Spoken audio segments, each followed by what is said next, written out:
I noticed how much it helped me to understand that nobody actually is perfect. When somebody admits their faults, it's kind of, people like that. People like when people are human.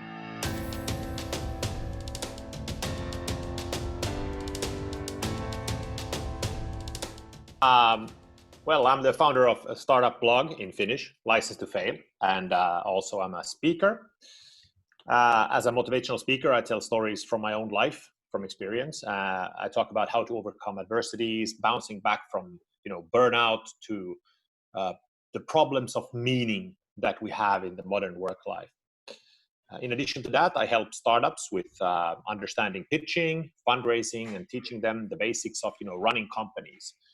Most of my clients are corporations, accelerators, or early stage startups. And the bottom line here is I have a long background in both entrepreneurship and working for corporations in finance, doing all those things. But the modern work life is kind of a new phenomenon. It's work life.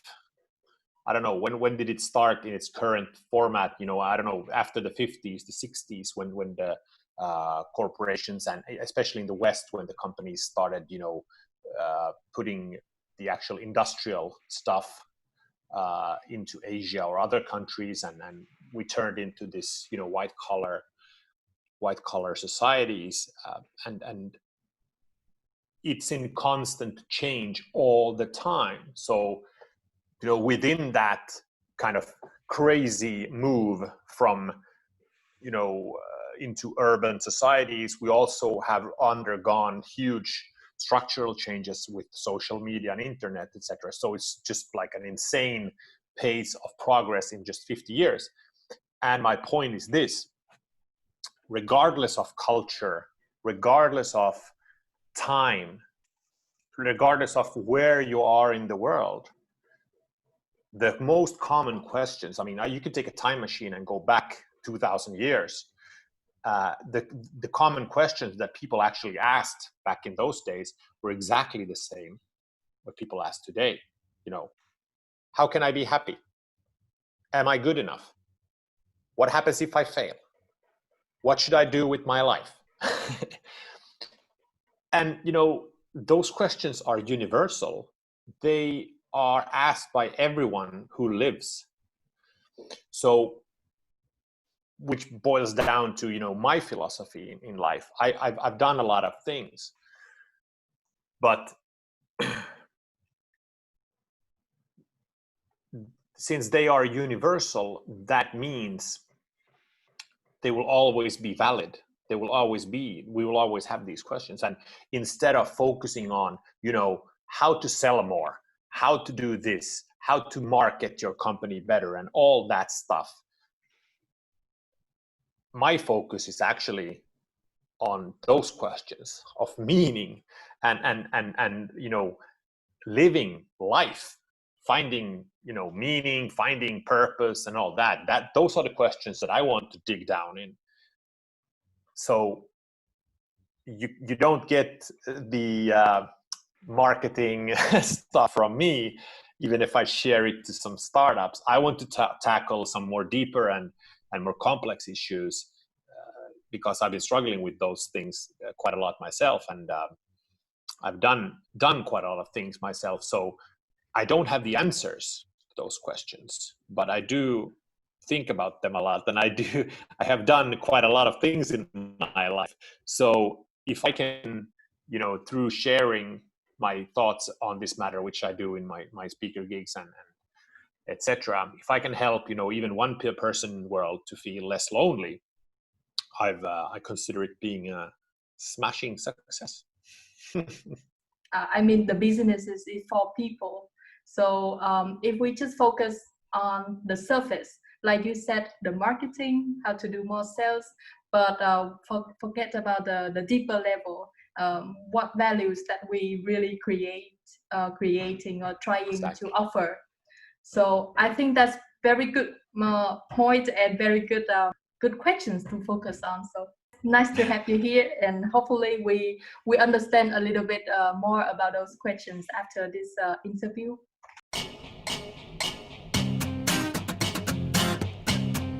Would you like to share more about your experience as a public speaker, motivation speaker in Finland, so that if people are interested in being a public speaker like you, they can learn something from?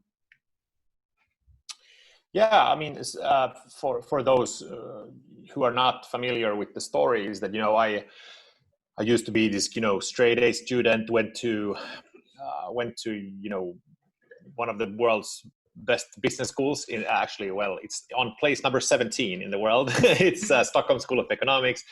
Started working with these investment banks with funds, and did that trail, and then jumped off, started with startup life, did that for several years, 7 years, got pushed myself to the brink of burnout and depression, and had to reevaluate all my values in my life in a way. Very Nietzschean. But so I've been kind of a searcher all my life, looking for these meanings and stuff, and I constantly found it out. I found out things that I didn't want to do, actually. So public speaking was never in my intention. It was kind of a accident, as most things in life that turned out to be significant usually are, if you think about it. Most of the big changes in our lives are not voluntary, they are involuntary. So in this case, actually the reason why probably the public speaking has been working so well, I'm actually finalist in the Speaker of the Year category for storytelling, which was quite a shock. But so I got a lot of my inspiration for public speaking from actual literature, fictional literature. This Norwegian author kind of changed my attitude towards life. This is called Ove Knausgård. He wrote this hugely controversial but fantastic series of books called, in English, like My Struggle. There are 6 books, 3,600 pages. And what he does in those books is, I just started reading it as a coincidence. I picked a book from a bookstore and started reading it. What he does is basically he's being extremely honest with all his thoughts, with how he fights with his wife, what he thinks about other people, what his internal discussions are. And when I read that in 2016 or something like that, I felt less lonely. It was like, man, I'm definitely not the only one thinking these things about life and people and stuff. And when I noticed that when someone actually was brutally honest in his book about himself, I noticed how much it helped me to understand that nobody actually is perfect. When somebody admits their faults, it's kind of, people like that. People like when people are human. So that's how I then structured my public speaking sessions. I turned my life into a very, very kind of honest story about how I failed, how I ate antidepressants, and all these dark thoughts in my head. And I just told the story like unfiltered.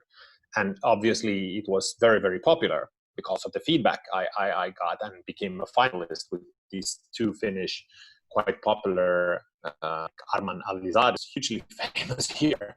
Then it's me, it's like, what? And then Saimi Höjer, who's also a very popular. So obviously it resonates. People love to hear about vulnerability. And so the public speaking attitude that I have comes from literature.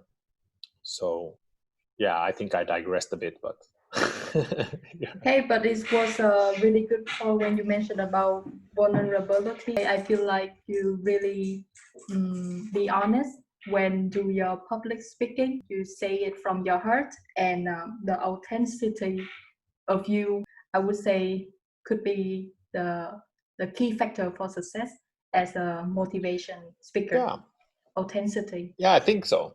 And there is an interesting observation that was made, I think somewhere around, I don't know, 30 some days, when, and also in later, when when the internet came, and when media started becoming more global, and once news feeds started coming more and more, there was somebody who said pretty accurately that, the world turns into a very two-dimensional space. Every human is suddenly lacking depth and becomes more of an avatar in, the internet landscape. So what we have is actually, we exchange depth towards width, which is two-dimensional basically. So it's very apparent, I noticed, that the people that's lacking depth is lacking authenticity. So I think we're going to move back to an age where actually authenticity will make a return. I hope so. Yes, I definitely hope so too, because we have been, I think, affected by the overuse of social medias and all the news and all that stuff from the internet. Yeah. Totally Also, agree. yes, what comes to my mind about public speaking also is that some people really scare to do public speaking. So I personally feel like this is a barrier for them to exchange their ideas with others, to share more values. So is there any thought from you for those people who are not a professional public speaker, but just normal people with ideas and insights of them all, but they are afraid to tell it to the world? So what do you say about this? It's a very, very common problem. I think Seinfeld made a remark about the horror of public speaking, and they had made a questionnaire in US where public speaking was ranked higher than dying. So he made a joke out of it, saying that, when you go to a funeral, people obviously would rather be in the casket than having the speech, the eulogy, which is quite yeah. So it's quite horrible situation. But public speaking is still, I mean, I get nervous. I think all public speakers get nervous in a way, but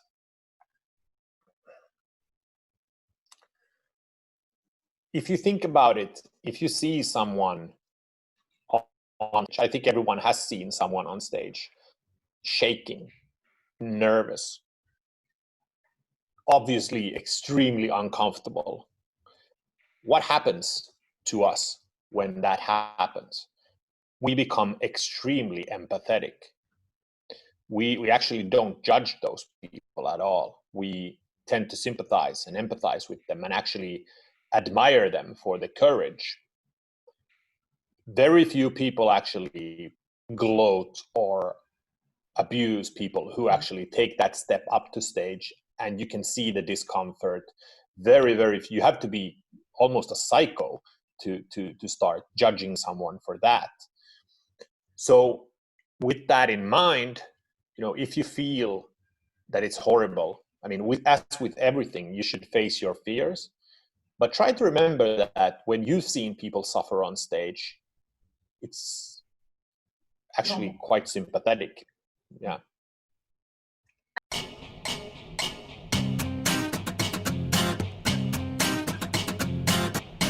I think we can now move on to some corona-related questions.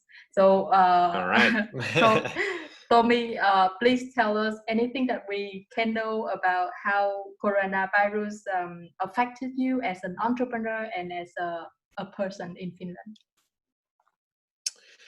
So, I think the week starting at, I think it was the 9th of March was the week that kind of changed. I flew back from London. I was visiting a friend in London the weekend before, and I came back to Finland on the 9th. I was supposed to do a moderator gig on Friday. I think it was Friday 13th. Yes. So what happened was that on Thursday the government had this, session, and they told that all the events are going to be canceled and you can't have it. So within the Friday gig got canceled on Thursday for me, so that lost, and I saw what was going to happen. In the following week, basically, my calendar just you have free time. I got wiped out. And since I use this, Oura ring, which measures my sleep and all that, I have quite nice data from that time. So what happened to my body was, initial reaction was just like, shit. How am I gonna survive? So, but then I just thought that, okay, I have basically, two options. Either I'm gonna just panic and stare at the wall and, solve this, or just try to be mad at it, but that's not gonna help. So I decided, okay, I need to take this opportunity and do the best of what I can, but not do it in a panic mode, but rather do it, clear-headed. And what helped quite a lot was that Business Finland quite quickly put in this grant of 10,000 euros. So I picked that grant up immediately. I got the decision quite fast. I got the decision basically, the day after I handed it in, because I was among the first who signed up for it. I was basically at home, refreshing my browser, and when it opened, I have everything pre-written and all the stuff, and I just, handed it in. So I might have even been the first, who knows? But I got the decision, and once I got the decision, I got the money in my account. Okay, not big money, but still, you have no expenses nowadays. You can't do anything. So I thought, okay, this is gonna help me to structure my thoughts a bit. So what I started doing was basically that I decided to keep up, even more structured environment that I would have had I had Corona not taken, which means that instead of watching series or Netflix, I actually made a deal with myself to act as if I was going to work every day as a normal working person. So wake up in the morning, do deep work. I use Pomodoro technique, so I do focused work. And I started, I thought that I've been writing a book, but I only had like 100 pages. So I thought, okay, now it's time to take this, because I have no excuses anymore. I have nothing else to do. So I actually enforced quite a strict routine on my life. So instead of bouncing around, just slacking, I actually became more efficient than I have been ever in my life. So I have written so far 150 pages on my book. I got invited to do some accelerator pitching. I started a new project doing explainer videos for my website. So instead of lazing around, I actually implemented this workday routine in my life as if I was going to work every day. And it's been fantastic. I've been able to focus on long-term projects because I don't need to think about gigs because I can't get them. I don't have to travel. So for the first time in a very long time, I've been able to think like a year ahead and do that now. Small things every day, they're going to add up. So I'm very, very happy, very, very productive. And I've created some really nice things during the Corona, which I will be able to monetize later in the fall. So I've been able to, implement a long-term strategy instead of these quick wins all the time. Beautiful. I actually kind of share the same feeling although people say this is a crisis, but I mean, of course, for a lot of others with different situation, they can really suffer from this. But personally for me, I think maybe 5 or 10 years later, when looking back, I can somehow feel like this is the life-changing moment for me, because it's helped me to have time for myself more, to reflect on my goals and my life and my futures and everything, even relationship. So I mean, sometimes cutting out on some socializing time can maybe even help you to spend more time with yourself, which we've maybe been neglecting. We spend time with others. Exactly. Yeah. Exactly. And I think I'm asking everyone who I meet on the street, who I know, how they feel. And to be honest, it seems like everyone thinks this is good, which kind of proves at least partly one point is that,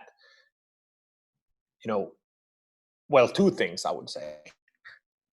One thing is that it's very clear that what we want and what we need are separate things.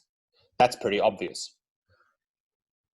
Now, we can't travel, we can't do this and this, but many of us feel a lot more in tune. And this is enforced upon us. We have no choice. We can't fly somewhere. We can't do this.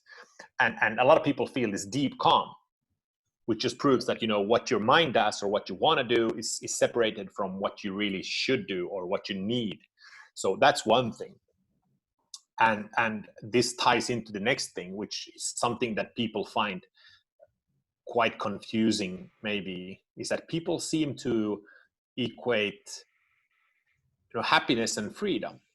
But happiness and freedom, they're not that tied together that most people seem to think.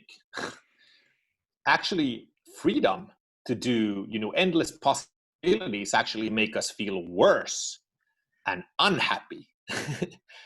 So it's a good thing to maybe think about in this moment as well. Having the option to do everything is not making you happy. That's for sure. Yes. Yeah. I think I could agree on this point. Then I'm curious about what is your definition of happiness. Would you like to share with our audience as well? Having endless options to do all the things you want to do. Actually, if you look at the data, it seems to me make people more anxious instead of more balanced. So I wouldn't say that they're equated. And as comes to the meaning of happiness, I've stopped thinking about it because it's a very weird concept. I don't think anyone can define it, and I don't think anyone should strive for it either. For me, I've changed my attitude toward the whole happiness thing. I personally, like to think more about, purpose and these kind of things. I find deep personal satisfaction in producing things like writing or reading or learning new things, self-imposed restrictions. And I actually, the moments of what would be called happiness in my personal life actually never come from the moments where I thought they would come. Usually when I have accomplished something, material or whatever, it's like, okay. Happiness in the term that, hopefully people understand, is actually, the sudden smell of wet asphalt, the smell of rain, still the bus station, the bus you make this burst of incredible tense has. It just comes sometimes, and sometimes it's a byproduct of doing things. But this illusion of that will come when I have money, or when I'm on my holiday, and when I'm up, just false. That's just wrong. That's never, happiness never comes when you expect it. Yes, I see. I see your point, and listening to you remind me of a quote, a saying from Thich Nhat Hanh. There is no way to happiness. Happiness is the way. So actually, it's not a destination. So it's something we Yeah. experiencing it. For example, like me interviewing you right now, and being watching the night sky right in front of my eyes, such a happiness. I mean, it's That's in great. daily life. Yes. So And as you know, I mean, Thich Nhat Hanh, he's one of my absolute favorites. I really love him and his wisdom. me too. Yeah. He changed He's my life, I think. Yeah, it's beautiful. I listen to his podcasts, or his small, when he talks in meditations Speeches. and speeches, and he's so calm. You can hear in his voice that he's a wonderful human being. He's truly wonderful human. Yes. Yes, totally agree. And I also listen to his talks every day, in the morning and before going to bed. Because I listen even in Vietnamese, because I'm Vietnamese, and he gives speeches in Vietnamese as well. So yeah.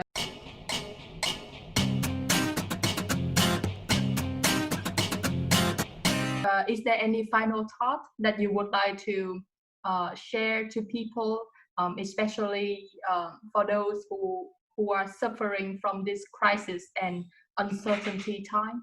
It's a very, very good question, and I know a lot of entrepreneurs who are suffering at this moment. It's hard to kind of tell. It's really hard, and maybe sometimes a little bit also maybe arrogant to just tell people that it's gonna pass. But